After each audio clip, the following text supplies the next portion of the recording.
All right, and we're still on Abraham Maslow, but what I'd really like to do now is I found an example I want to play you of a peak experience, somebody experiencing a peak experience, because it's one thing to hear about it in lecture or to read about it in a text, and it's another thing to actually see this happening. And this is one of my favorite examples. Naja Salerno-Sonnenberg. Anybody recognize that name out there in our web audience? Hey. Naja Salerno-Sonnenberg was a classical violinist, and she really was pretty well known because of the fact that she was playing solos, so going around to different orchestras and being on this circuit, playing solo with them at a very young age.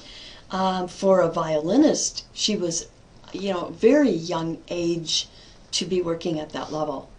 So at the time that this interview was done, she was 25 years old, I believe. And understand that the things that really amazed us about her at the time were not, shall we say, it wasn't the level that she had reached was not that unusual for somebody who was older. So it wasn't really where she was, it was where she was going to be. So we were, violinists, classical violinists don't usually reach their prime until their 40s or 50s or 60s, and here she is. Look at where she is at this age. And so it made everybody wonder, where's she going to be? My God, where's she going to be? When we talk about, like, when she hits 40 and 50, and where's she going to be when she hits 60? It was really incredible. Another thing that really kind of made people talk about her a lot, was she was super unconventional. So usually when you have your classical musicians come from more affluent families, kind of a highbrow society, and yet she practically came off the streets. I mean, here's this woman who has not let go of her Marlboro cigarettes or playing pool, and you'll get a good picture of her personality too when you watch this video that we're going to watch now.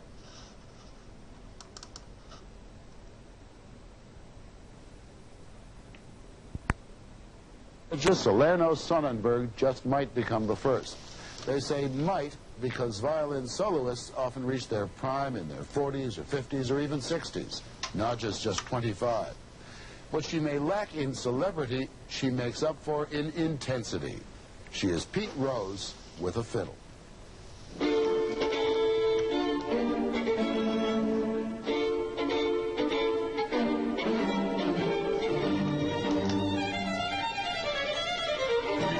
Critics have described her talent as awesome, even frightening. But that's not all they talk about. There's that picture of the 1977 New York Yankees enshrined in her violin case. The camel filters never far from the sheet music. The tag sale fashion and the don't give a damn walk. There's the beer, the bourbon, and the billiards. And then there's that face. A face which mirrors the emotion of every note, every phrase, turning a mere performance into a kind of personal exorcism. I get good reviews for my playing. And in addition, they go, she acts really weird, but she's a valid artist. Really weird doesn't somehow seem to apply. She acts unconventional. Uh-huh. That's the whole thing. It's unconventional. So what do they want to do? Kind of make you sort of Liza Doolittle view? Yeah, I think so.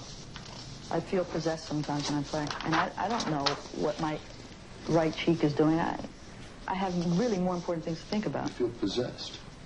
Yeah.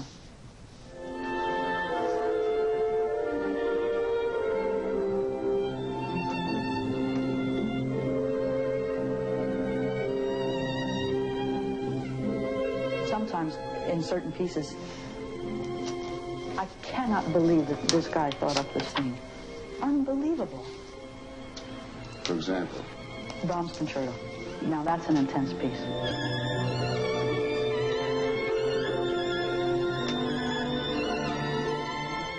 There are certain passages here and there in that piece that are like, you know, God must have approved it.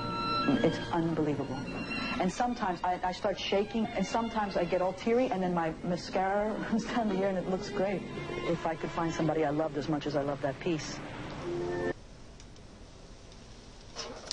All right. If she could find somebody she could love as much as she loved that piece. What a great quote of hers there. I have kind of a sad story to tell you about what happened to Naja Salerno-Sonnenberg about a year to 2 years after this interview was done. She had another hobby that she loved, which was culinary art. And she had a bunch of people over, and she was cooking a dinner, and she accidentally slipped while slicing food in the kitchen and cut off the first digit of her left-hand pinky finger. Okay?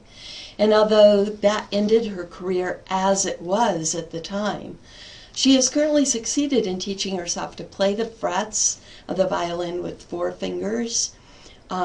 So she's still recording some pretty amazing recordings.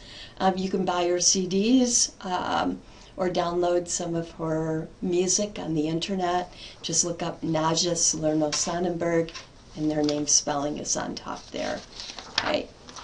So Abraham Maslow was also really well known for his Eutychian management theory. Let's look at Eutychian, sometimes called Eutychian, both of them are correct. Okay. Management theory. And this is an application of his theory of the higher needs, okay, brought into the workplace. And what he really encouraged companies was to reorganize in a way that they would satisfy people's higher needs. So there's a lot of ways of doing this. And one thing is to structure jobs so that people have the opportunity to learn and develop their self-worth and their pride and earn respect. Okay? And so if you've organized the jobs so that people can work up to their highest potential, so that they can work their way up in the company, right? And also to give opportunity for creative input, to encourage creative growth. So give opportunity to all people at all levels for creative input, and to foster a sense of belongingness among coworkers. You know, sometimes people do the opposite. Companies do the opposite, and people are not encouraged to socialize or talk together. And he said that, you know, if you structure a company in a way that it is most likely to help meet people's needs no matter where they are on that ladder, help them to move up, they're going to be much happier. There's going to be less turnaround in employees. And anyone who knows anything about running a business knows that turnaround in employees is actually a very expensive thing. He also talked about how if you get to know the people who are working under you, you could figure out which rung of the ladder they're at on those hierarchy of needs. Where are they at? You can structure their incentives in a way that will meet their most prominent needs. Okay? So I want you to think about that. Let's take a look at some possible incentives here. What about a plaque like this? Which need would that help somebody to satisfy? And if you thought esteem needs, you are correct. All right. How about this one? Think carefully about this. Okay? This is more those 2 lower needs, right? Physiological and safety. At least, you know, until you feel secure that your home will be paid off. That you feel that you know that for sure. Okay? that is going to be a raise, for instance, is going to be the greatest incentive. What about this one? What about catering food in at lunchtime? What might that possibly do?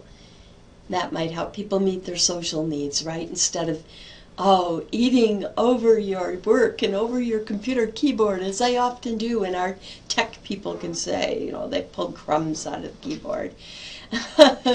So to encourage people, this certainly would encourage me if there were catered food brought in. I'd be the first one there. And it would be a great chance to socialize with my great colleagues here. How about this one? A corner window office. Okay? And if you guessed esteemed needs, you are correct. This is, as far as business, you know, one of the great symbols of success. Okay. What about this one? What about if your employer paid a percentage of your tuition in these night classes, or say they send you to an educational, pay your way to go to an educational conference? Okay. Cognitive needs, yeah. And what about this one? You know, oftentimes companies, for instance, will have a sales competition, and at the end of the season, you know, they'll have an event, and they might give away, for instance, to the winner these tickets. And you might guess correctly, you guessed aesthetic needs. What about this one? What about a raise to a promotion in title? Not necessarily in pay, but in title. Okay? So that would be esteem needs. And what about a trophy? Again, right? It's an esteem need. And something interesting, let's go back to this trophy one a minute here. If this was earned as a group or given as a group, it promotes bonding with employees. So you might say it could also serve a social need. And then what about the company party? Okay, social needs, absolutely. So creating a sense of belonging.